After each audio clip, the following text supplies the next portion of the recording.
നമ്മളിവിടെ കുറച്ച് ഫോട്ടോസ് എടുക്കാൻ വേണ്ടി വന്നതാണ്. ഇവിടെ മലങ്കര ഡാമിൻ്റെ അവിടുത്തെ സ്ഥലത്തേക്കാണ് നമ്മൾ വന്നത്. അപ്പോൾ അതിവിടെ വഴിയിലിട്ട് കുറച്ച് ഫോട്ടോസും കാര്യങ്ങളൊക്കെ എടുത്തു. ഇപ്പോൾ വണ്ടീനെ പറ്റി പറയുകയാണെന്നുണ്ടെങ്കിൽ ഇതിനകത്ത് 1 ലിറ്റർ പെട്രോളിൻ്റെ ടർബോ എഞ്ചിനാണുള്ളത്. ടർബോ എഞ്ചിൻ എന്ന് പറഞ്ഞു കഴിഞ്ഞാൽ അതിൻ്റെ പവർ എന്ന് പറഞ്ഞിട്ടുണ്ടെങ്കിൽ ഒരു രക്ഷയില്ല. പിന്നെ സീറ്റിംഗ് കംഫർട്ടും കാര്യങ്ങളൊക്കെ ആണെന്നുണ്ടെങ്കിൽ അടിപൊളിയാണ്.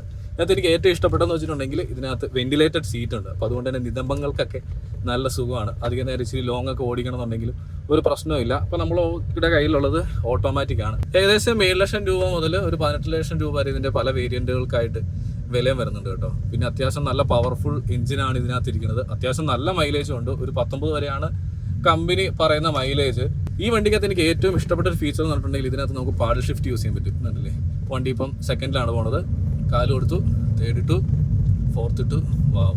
അപ്പം നമ്മളിപ്പോൾ പോകുന്നത് നേരെ മലങ്കര ഡാം കാണാൻ വേണ്ടിയിട്ടാണ്. ഇവിടുന്ന് ലെഫ്റ്റ് എടുത്ത് കഴിഞ്ഞിട്ടുണ്ടെന്നുണ്ടെങ്കിൽ റൈറ്റ് എടുത്തിട്ടുണ്ടെങ്കിൽ നേരെ മലങ്കര ഡാമിലേക്ക് വരുന്നത്. ഈ ജർമ്മൻ കാറുകൾ ഓടിക്കുമ്പോഴത്തേന് എല്ലാവർക്കും ഒരു അബദ്ധം പറ്റുന്ന ഒരു സംഭവമാണ്.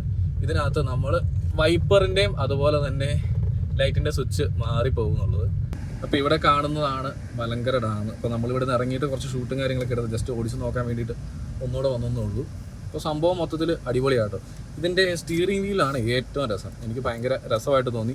ഇത് അഡ്ജസ്റ്റബിൾ ആണ്. നമുക്ക് ഈ സ്റ്റിയറിംഗ് വീലിൻ്റെ ഹൈറ്റ് വേണമെങ്കിൽ കൂട്ടുകയും കുറയ്ക്കുകയും കാര്യങ്ങളെല്ലാം ചെയ്യാം. ടെലസ്കോപ്പിക് ആണോ?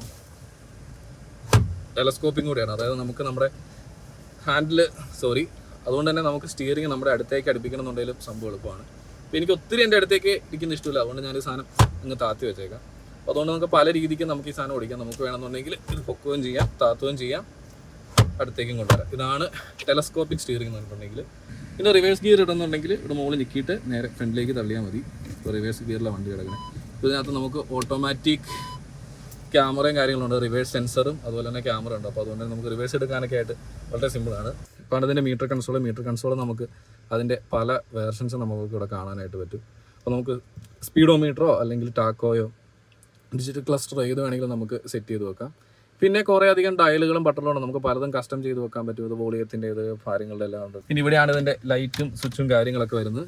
പിന്നെ ഇവിടെ ബേസിക് ആയിട്ടുള്ള കാര്യങ്ങളെല്ലാം ഉണ്ട്. ഇപ്പോൾ പറഞ്ഞത് 2 വെന്റിലേറ്റർ സീറ്റ് എന്നുള്ള ഓപ്ഷൻ ഉണ്ട്. പിന്നെ ഇവിടെ നമുക്ക് 2 ചാർജിങ് പോർട്ട് വരുന്നുണ്ട്. അതുപോലെ തന്നെ എയർ ബാഗും കാര്യങ്ങളൊക്കെ ഉള്ള നല്ല സേഫ്റ്റി ഉള്ള സാധനമാണ്. പിന്നെ എനിക്ക് ഏറ്റവും ഇഷ്ടപ്പെട്ട സാധനം എന്ന് പറഞ്ഞിട്ടുണ്ടെങ്കിൽ അത് നമ്മൾ മുകളിലേക്ക് നോക്കേണ്ടി വരും. ഇതാണ് നമ്മൾ മാനുവലി തുറക്കണം. ഇത് മാനുവലി തുറന്നു കഴിഞ്ഞിട്ടുണ്ടെങ്കിൽ ഇതിനകത്താണ് നമുക്ക്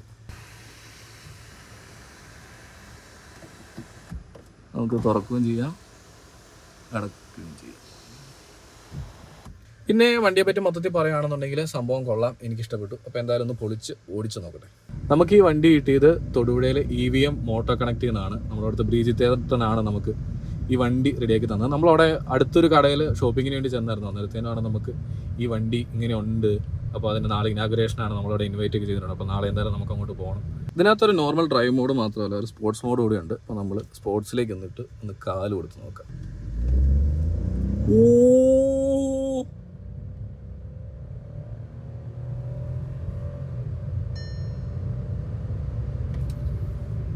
Nice.